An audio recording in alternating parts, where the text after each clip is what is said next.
la arquitectura, narrativa, ambigüedad y simbología en el universo Kubrick. La relación entre el cine y la arquitectura se presenta de manera diversa y compleja. Desde hace tiempo y a través de los años, la arquitectura ha sido producto y reflejo de la expresión de diferentes culturas e ideales de distintas sociedades.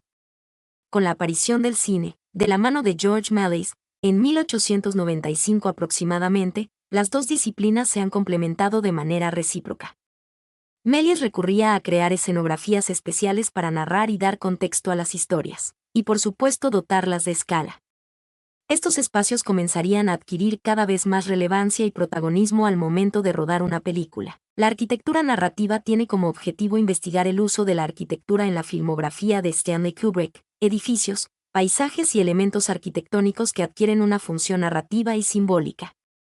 Teniendo presente su detallismo, cabe suponer que las arquitecturas del director también fueron debidamente analizadas, y que junto con el entorno ayudan a crear el sentido del film y estructuran la narración, hasta el punto de, por momentos, ser un protagonista más dentro de la trama.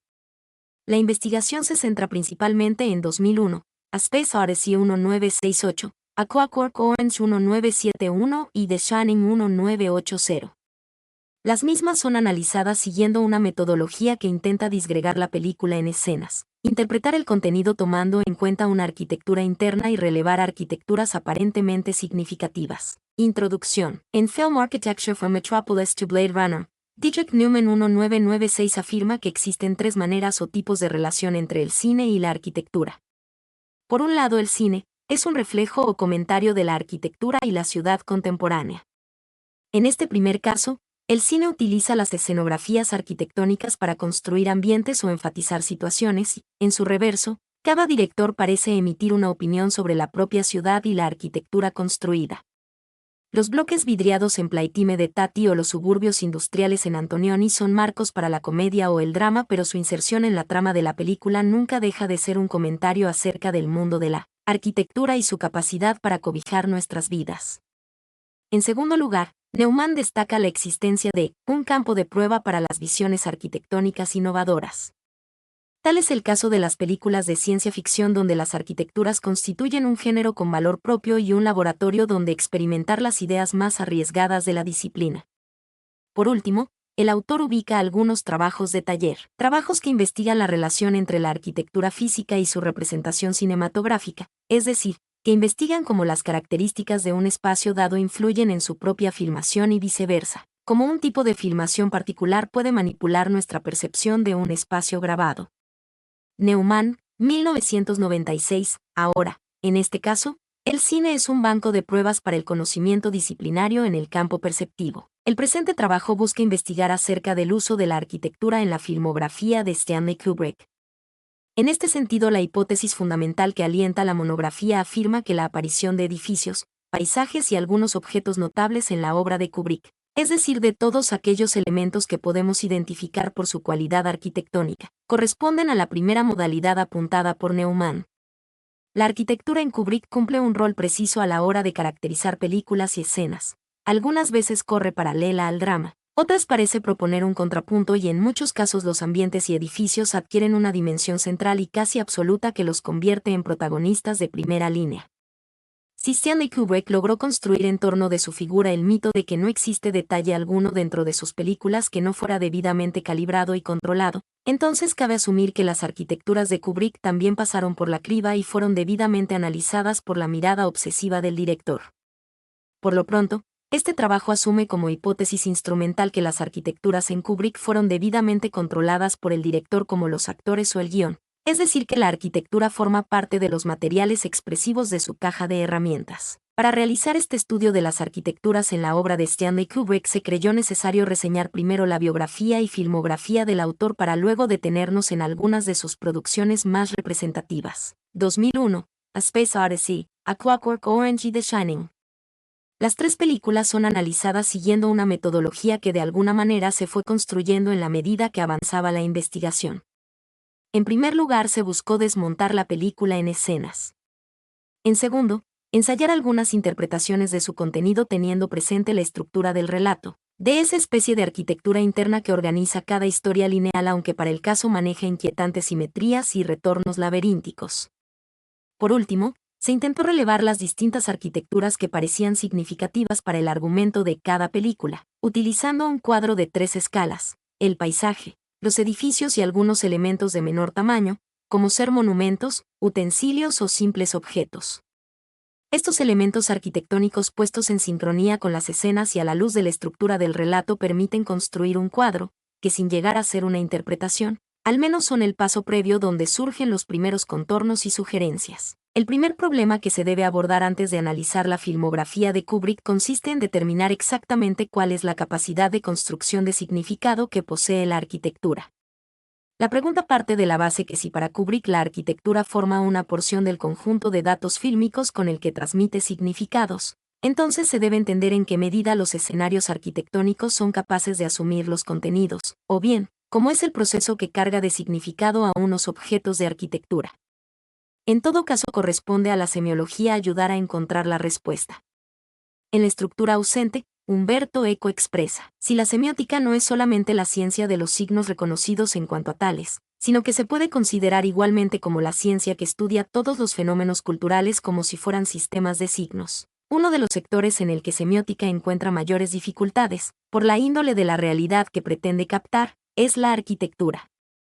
Eco, 1968, p. 323, en apariencia, afirma Eco, los objetos arquitectónicos no comunican sino que funcionan. Sin embargo, el autor advierte enseguida que aquello que permite el uso de la arquitectura, pasar, entrar, pararse, subir, salir, apoyarse, etc., no solamente son las funciones posibles, sino sobre todo los significados vinculados a ellas, que me predisponen para el uso funcional.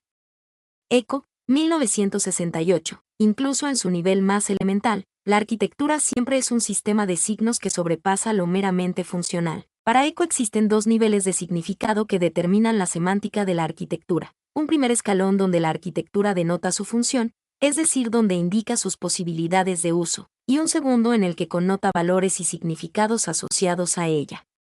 En el primer tramo la denotación la arquitectura expresa significados casi naturales y universales, mientras que en el segundo la connotación se ubica la comunicación más elaborada y compleja y, por eso mismo, la capacidad de interpretación del segundo peldaño requiere de un conocimiento previo o, al menos, de una comunidad de intérpretes entrenada en el manejo de los códigos.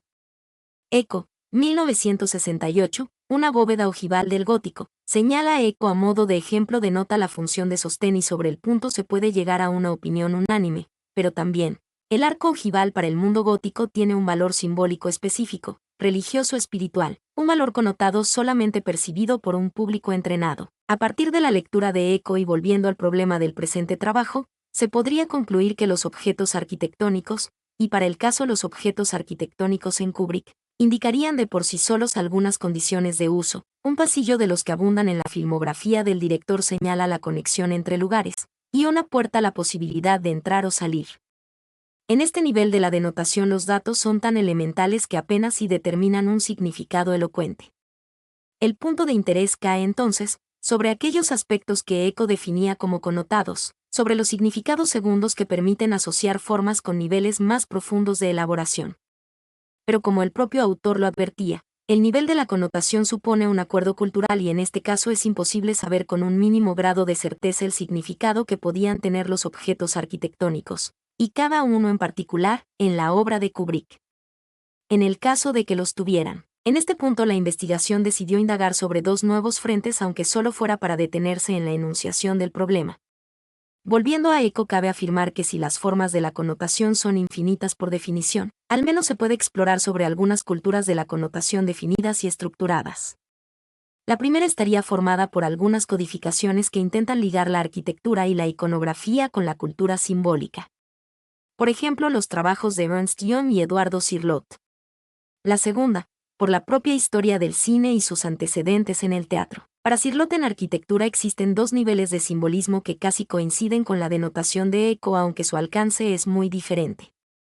En primer lugar existe un simbolismo del orden generado por la presencia de una regularidad extraña a la de cualquier materia natural. En segundo lugar, un simbolismo secundario que deriva de la forma, de la estructura, el color, el material, la función, la distribución en altura y la jerarquización de los elementos.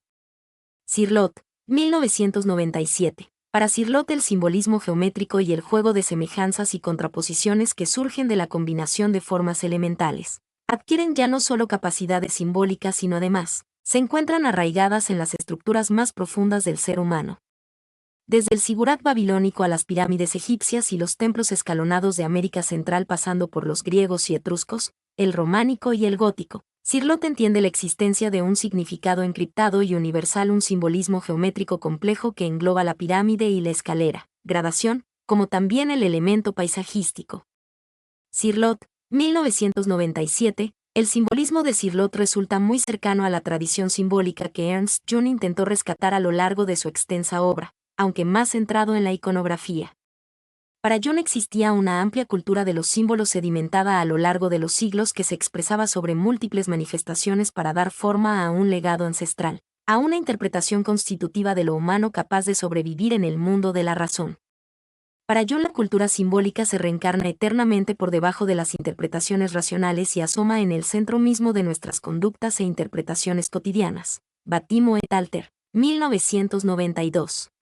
En este sentido, el trabajo de Jung, y también el de Eduardo Cirlot entre otros, forma parte del universo de la connotación que indicaba Umberto Eco. Como tal, ofrecen un conjunto de datos ordenados y algunos puntos de interés que se ha intentado utilizar con cautela a la hora de construir algunas interpretaciones, y a riesgo de sobrepasar algunos límites razonables. Para buena parte de la crítica, la obra de Stanley Kubrick no solamente está formada por un conjunto de destacables películas, sino y sobre todo, por una profunda reflexión acerca de la condición humana.